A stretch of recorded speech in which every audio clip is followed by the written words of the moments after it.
நம்ம சேனலில் கருவாடு தொக்கு செய்ய போகிறோம். இப்போ கருவாடு நல்லா கழுவிட்டு வெந்நீர் ஊற்றி ஒரு தடவை வாஷ் பண்ணிவிட்டு வச்சுட்டோம். இப்போது கொஞ்சோண்டு கருவேப்பில்லை, சோம்பு, கொஞ்சோண்டு சீரகம். இது கருவேப்பில்லை கொஞ்சம் வாடை இல்லாமல் இருக்கிறது தாளிக்கும் போது. வெங்காயம் 1, தக்காளி 2 கட் பண்ணி வச்சுட்டோம். இப்போ நம்ம கருவாடு தொக்கு எப்படி செய்யலான்னு பார்ப்போம். கடாயை வச்சுட்டு எண்ணெய் ஊற்றிட்டு வீடியோ போடுறேன். கருவாடு தொக்குக்கு நம்ம எண்ணெய் ஊற்றிட்டோம். சீரகமும் கொஞ்சம் பெருஞ்சிருவோம். 2 கருவேப்பிலை போட்டுட்டோம்.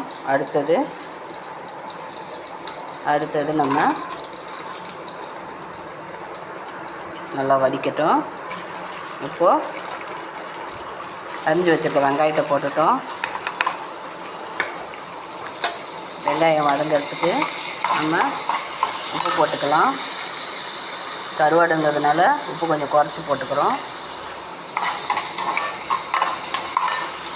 மஞ்சள்தூள் போட்டுக்கலாம்.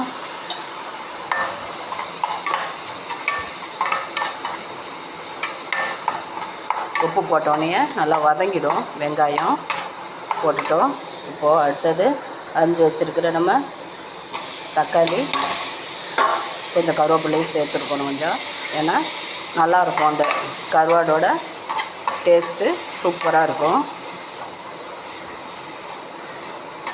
இப்போது மிளகாத்தூள் போட்டுக்கலாம். நம்ம தேவையான அளவு மிளகாத்தூள் போட்டுக்கலாம்.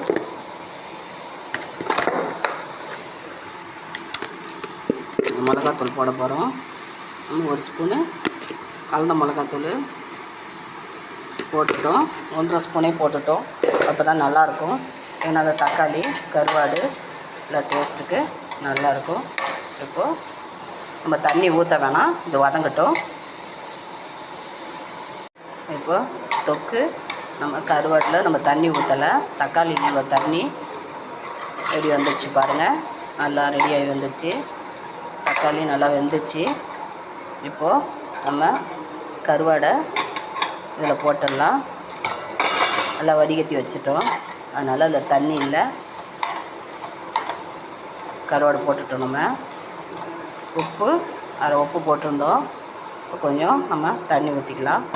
கருவாடு வேகணுன்றதுக்காக கொஞ்சோண்டு உப்பு போட்டுக்கலாம். இப்போது மல்லித்தழை போட்டு நல்லா வெந்துட்ட பிறகு தொக்கா வெந்தானோன்னா மல்லித்தழை இறக்கிட்டு மல்லித்தழை போட்டோம்னா டேஸ்ட்டாக இருக்கும்.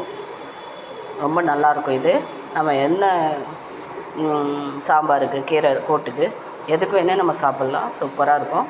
இது சாப்பிட்றவங்க இந்த மாதிரி செஞ்சு பாருங்கள். லைக் பண்ணுங்கள், சப்ஸ்கிரைப் பண்ணுங்கள். என் வீடியோவுக்கு சப்போர்ட் பண்ணுங்கள். சூப்பரான கருவாடு தொக்கு ரெடி பண்ணிட்டோம் பாருங்கள். இங்கே பாருங்கள், கருவாடு தொக்கு ரெடி பண்ணிட்டோம். ரொம்ப கலர்னோம்னா கருவாடு உடையும். அதனால் நம்ம ரொம்ப கலராமல் அப்படியே இறக்கிட்டு ஒரு பவுலில் மாற்றிட்டு நான் வீடியோ போடுறேன் உங்களுக்கு.